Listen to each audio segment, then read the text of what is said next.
Et Rutherford est un autre scientifique et il s'est dit, OK, on a des particules. À l'intérieur des particules, il y a des charges négatives, mais en tout, c'est neutre. Comme cela. Mais ce qui est intéressant, c'est que Rutherford a continué à faire des expériences. Donc, il y a une source, comme ceci, comme cela. Ce qu'il a fait, c'est qu'il a dit, OK, moi je vais transporter, je vais faire circuler des particules à l'intérieur d'une petite feuille d'or. Donc,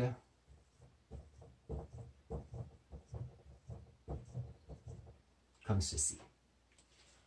Donc, nous savons que on peut prendre de l'or et on peut le mettre très mince.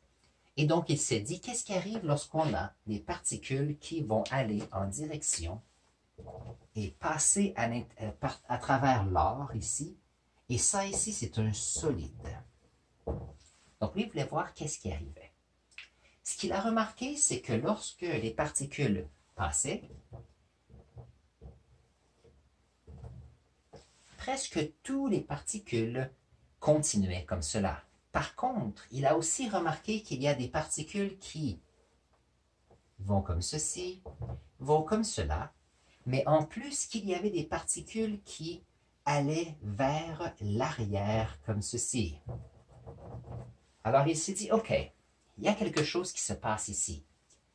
La matière est supposée être faite de particules. Par contre, on remarque que lorsqu'on envoie des particules, il y a des changements de direction. Alors ici, l'analogie que je vais faire, c'est when you play pool. I don't know if you've played pool before. You have balls that hit each other, and then they go in different directions. Donc, c'est un peu ce qui s'est passé. Alors, Rutherford s'est dit, OK, j'ai un solide ici, et on sait que ceci suit la règle de la théorie particulière, parce que c'est fait de particules, je le sais, ça bouge constamment, parce qu'on a un solide ici, mais on peut le faire fondre. On a ici, on sait qu'il y a de l'espace entre les particules, parce qu'on sait que dans un liquide qui devient un gaz, il y a de l'espace.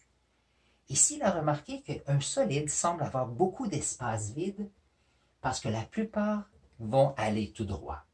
Mais quelque chose arrive parce que c'est rebondi.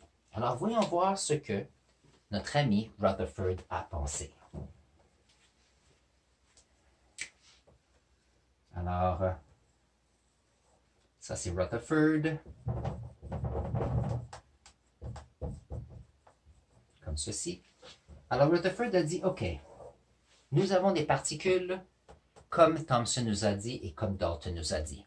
Mais il y a quelque chose de différent. À quelque part, il y a des solides dans le centre qui est très dense. C'est très dense ici. Et la raison pourquoi il doit y avoir un centre très dense, c'est que quelquefois, il y a des particules qui arrivent comme ceci qui vont rebondir. Il y a aussi des particules qui arrivent comme ceci, vont changer de direction. Et il arrive que les particules, la majorité vont passer tout droit. C'est OK. Alors Rutherford a dit ça devrait être une bonne théorie. Alors je ne dis pas que Thomson n'est pas bon, je ne dis pas que Dalton n'est pas bon, mais ça explique ce que mon expérience a montré. Et on a donc la théorie de l'atome de Rutherford maintenant. OK. Donc ça c'est bien. Voyons voir.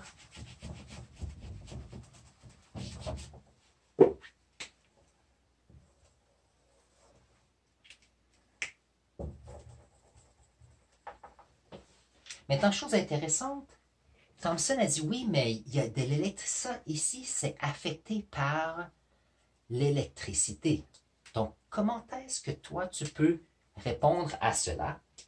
Alors lui, ce qu'il a dit, c'est que si on a une particule comme ceci, il a dit, Le noyau où à l'intérieur, ce sera positif et il y a des particules négatives qui sont tout autour et qui circulent tout le temps. Alors, ceci est ce que Rutherford a trouvé comme théorie. Et ça, c'est une autre partie de l'évolution. Ici, sur le slide qui est ici, vous pouvez voir que ça montre l'expérience qu'il a fait. On a aussi sur le suivant comment est-ce que lorsqu'on a une feuille d'or, la plupart des particules vont passer tout droit, sauf que dans le centre, il y a ce petit noyau ici qui va faire rebondir les particules. Et donc ça, c'est un dessin qui montre très bien ce que Rutherford a fait. On est très près de la structure d'un atome que nous avons maintenant en 2021. OK. Maintenant, Rutherford travaillait dans une université. Et l'autre personne que je vais parler, c'est Bohr. Bohr était un élève à l'université avec Rutherford. Et ensemble, ils ont travaillé. Et qu'est-ce que Bohr a fait? C'est qu'il a continué les recherches de Rutherford. Et ce qu'il a remarqué, c'est qu'avec ses recherches, c'est que oui, il y a des électrons, oui, il y a des noyaux, mais il a remarqué quelque chose d'encore plus spécifique. Comme ceci, plus.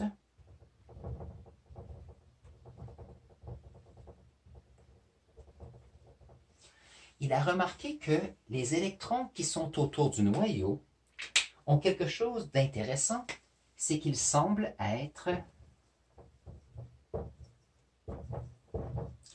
à des endroits spécifiques, comme cela. Alors les personnes ont dit, OK, ça ressemble à quoi? Pensez un peu au Soleil dans le système solaire. Nous avons un Soleil dans le centre, et il y a des planètes qui tournent autour à un endroit spécifique. C'est une façon de voir cela. Maintenant, ça, il a fait l'expérience en laboratoire.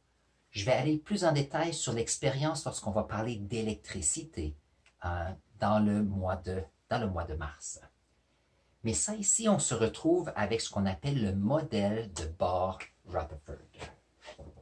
Donc, le modèle de Bohr-Rutherford.